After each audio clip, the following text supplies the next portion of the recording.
Hello everyone, welcome করছি আবিদাস lifestyle চ্যানেলে সকলকে আসসালামু আলাইকুম।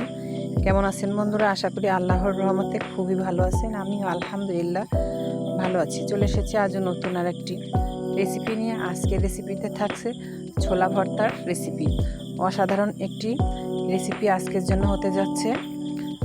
সো বন্ধুরা, আর কথা বাড়াচ্ছি না, সবাই সঙ্গেই থাকুন। অবশ্যই ভিডিওটা ফুল ওয়াচ করবেন, কোনো রকম স্কিপ করবে না, তাহলে এই অসাধারণ রেসিপিটা কিন্তু মিস করে ফেলবেন। তো ছোলা ভর্তা করে নেওয়ার জন্য আমি কিন্তু ছোলা সেদ্ধ করে নিয়েছি। আজকের ভর্তাটা কিন্তু একেবারে সাদামাটা ভর্তা ভাবলে কিন্তু ভুল করবেন। আজ বানাচ্ছি এমন এক ছোলা ভর্তা যেটা গরম ভাতের সঙ্গে থাকলে আর কোনো তরকারির দিকে তাকাতে ইচ্ছা করবে না। নরম করে সেদ্ধ করা ছোলা, তার সঙ্গে পেঁয়াজ, কাঁচামরিচ এবং আলু, ধনেপাতা আর মশলা সব কিছু যখন একসঙ্গে মাখানো হয় তখনই শুরু হবে আসল ম্যাজিক।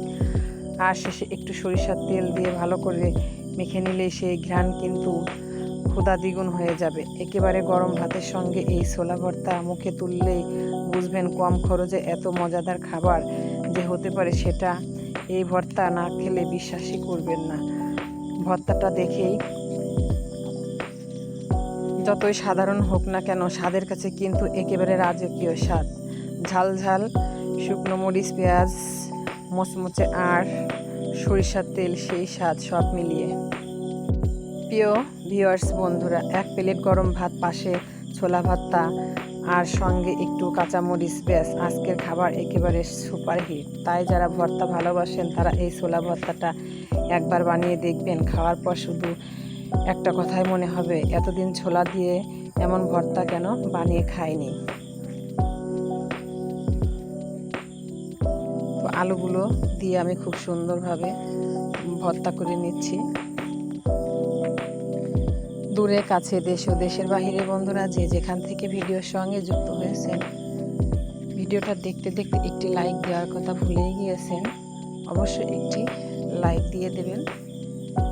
প্রিয় ভাই বোন বন্ধুরা, যারা ভিডিওটা দেখছেন, অবশ্যই ভিডিওর সিক্রেট কিন্তু লাস্টে থাকছে, যে কীভাবে ভর্তাটা আরও বেশি স্বাদ করা যায়। তো অবশ্যই স্কিপ না করে ভিডিওটা দেখার অনুরোধ রইল।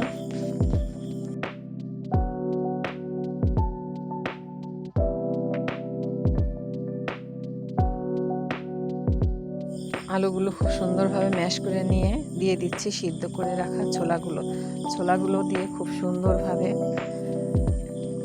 আলুর সঙ্গে ভর্তা করে নিতে হবে ডলে ডলে।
কিছুটা বিলাতি ধনেপাতা দিয়ে দিচ্ছি ছোট ছোট করে। সবশেষে দিয়ে দেবো আমি একটু খাঁটি সরিষার তেলের পরিবর্তে দিয়ে দিচ্ছি ঘিটা দিলে কিন্তু এই ভর্তাটার স্বাদ কিন্তু দ্বিগুণ বেড়ে যাবে।